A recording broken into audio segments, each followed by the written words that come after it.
சரியாக வைகாசி 4ஆம் நாள் மே மாதம் 18ஆம் தேதி ராகு கேது பயிற்சி நடக்கிறது. மேஷ ராசிக்கு பூர்வ புண்ணிய ஸ்தானமான 5ஆம் இடமான சிம்ம ராசிக்கு கேதுவும் 11ஆம் இடமான லாபஸ்தானமான கும்பராசிக்கு ராகுவும் வந்து அமர்கிறார்கள். இந்த ராகு கேது பயிற்சியினால் என்ன பலன்களை அடையவிருக்கிறார்கள் மேஷராசிக்காரர்கள் என்று பார்ப்போம். 5ஆம் இடம் பூர்வ புண்ணிய ஸ்தானத்தில் கேது அமர்வதால் புத்திரஸ்தானம் பூர்வ புண்ணிய ஸ்தானம் என்ற இடத்தில் கேது அமர்வதால் புத்திர தோஷம் ஏற்படுவதற்கு வாய்ப்பு உண்டு. மேஷராசிக்காரர்களுக்கு திருமணமாகி ஒருவேளை திருமணமாகி அவர்கள் மாசமுற்றார்களானால் அந்த சிசுவுக்கு ஆபத்து இருக்கிறது. கவனத்துடன் உடல்நிலையை பார்த்து கொள்ள வேண்டும்.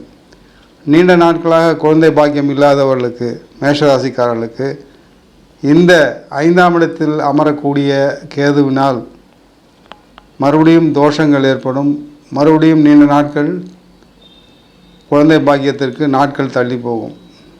அதை தவிர பூர்வ புண்ணிய ஸ்தானத்தில் கேது அமர்வதால் உங்களுடைய குடும்பத்தில் மேஷராசிக்காரர்களுடைய குடும்பத்தில் பெரியோர்கள், வயதில் மூத்தவர்கள், தாத்தா பாட்டி இது போன்ற வயதில் மூத்தவர்களுக்கு கண்டம் ஏற்படும்.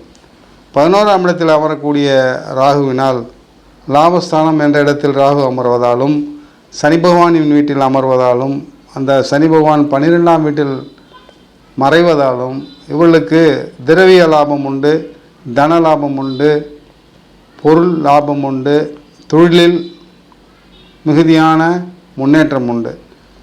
ராகுவை போல் கொடுப்பான் இல்லை, கேதுவை போல் கெடுப்பான் இல்லை என்ற ஒரு பழமொழி இருக்கிறது. அதற்கேற்றாற்போல் 11ஆம் இடம் லாபஸ்தானத்தில் ராகு அமர்வதால் ராகுவினால் நிரம்ப தொழிலில் லாபம் ஏற்படும், தொழில் மேன்மை ஏற்படும், தொழிலில் முன்னேற்றம் ஏற்படும் அடுத்த 1.5 வருடங்களுக்கு. ஆனால் கேதுவை போல் கெடுப்பான் இல்லை என்ற பழமொழிக்கேற்ப பூர்வ புண்ணிய ஸ்தானத்தில் சுபஸ்தானத்தில் கேது அமர்வதால் மேஷராசிக்காரர்களுக்கு அசுபத்தன்மையான பலன்களை வழங்குவதாகவே கேது அமர்ந்திருக்கிறார் சிம்மராசியில். இருந்தாலும் ராகுவினால் ஆதாயம் உண்டு, தொழில் முன்னேற்றம் உண்டு, தொழில் மாற்றம் உண்டு, இடம் மாற்றம் உண்டு, சொத்து சேர்க்கை உண்டு, தன லாபம் உண்டு, சொத்து சுகம் சேரும். இவ்வாறாக ராகுவினால் முன்னேற்றமும் கேதுவினால் தொல்லைகளும் அனுபவிப்பவர்களாக மேஷராசிக்காரர்கள் இருப்பார்கள் அடுத்த 1.5 வருடங்களுக்கு.